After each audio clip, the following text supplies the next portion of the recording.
එක්තරා මිනිසෙක් පන්සලකට ගිහිල්ලා එක්තරා ස්වාමීන් වහන්සේ නමක් මුණ ගැහිලා කිව්වලු මට ඕන සතුට කියලා. ඊට පස්සේ බුද්ධිවන්ත ප්‍රඥාවන්ත හාමුදුරුවෝ ඒ මිනිසාට කියන හොඳයි දරුවා ඔබට අවශ්‍ය දේ මම ලබා දෙන්නම්. හැබැයි ඊට කලින් කොලයක් ගන්න, පෑනක් ගන්න. දැන් ලියන්න ওই වචන ටික. මොකක්ද? මට ඕන සතුට කියලා. දැන් මොකද්ද පුතා කරන්න ඕන දේ? ඔයාට සතුට නේද ඕන? ඔබට සතුට නේද ඕන? එහෙමයි ස්වාමී. එහෙනම් ඔය මුලින්ම තියෙන මට කියන වචනේ කපන්න. කැපුවා. ඊට පස්සේ දැන් තියෙන ඕන සතුට. දැන් ඕන කියන එකත් කපන්න. කැපුවා. දැන් මොකද ඉතුරුලා තියෙන්නේ? සතුට. ඔය තියෙන සතුට. එහෙනම් ඔබ මට ඕන සතුට කියලා හොයනකම් මම සොයන්නේ සතුට කියලා හොයනකම් ඔබට සතුට මුණ ගැහෙන්නේ. ඒකට හේතුව මොකද? ඔබ සක්කාය දිට්ඨියෙන්, සක්කාය සංඥාවෙන්, සක්කාය චිත්තයෙන් මේ රූප වේදනා සංඥා සංකාර විඥාන මමයයි මගේයයි මුලාවෙන් සතුට හොයන තාක්කල් ඒ මොන සතුටද හොයන්නේ? අර ආස්වාදේ. සතුට හොයන තාක්කල් සතුට පසුපස මහා දුක්ඛ ස්කන්ධයක් සංගවිලා තියෙනවා.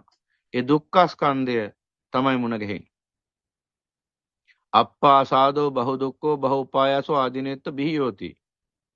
ඊටාම සුළු සතුටක් හොයන්න ගිහිල්ලා අර මාළුවා ඇම්ම ගිලලා සතුටු වෙන්න ගියා වගේ ඒ ඇම කියන සතුට පිටිපස්සේ තිබුණේ බිලී කටුව කියන දුක. ඒ වගේ මේ ආස්වාදයේ කියන සතුට පිටිපස්සේ තියෙන්නේ මේ ජරා මරණ සහිත භව දුක. ඒ නිසා සතුට සොයන්න යන තාක්කල් ඔබට මුණ ගැහෙන දුක.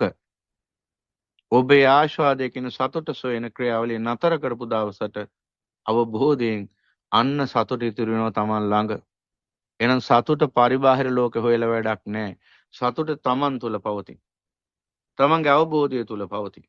තමන්ගේ පිරිසිදු සිත තුල පවතී.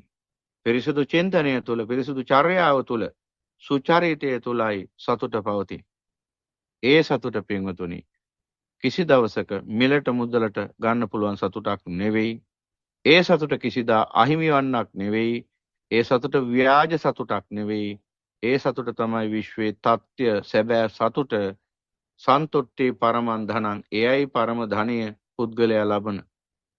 නිසා මිනිස්සු සතුට උදෙසා මුදල් රැස් කරනවා, ධනය රැස් කරනවා.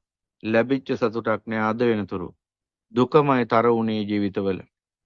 නිසා සතුට සැබෑවටම හොයනවා නම් යමෙක් ඔහු තථාගතයන් වහන්සේගේ ධර්මයට කන් දෙන්න ඕන.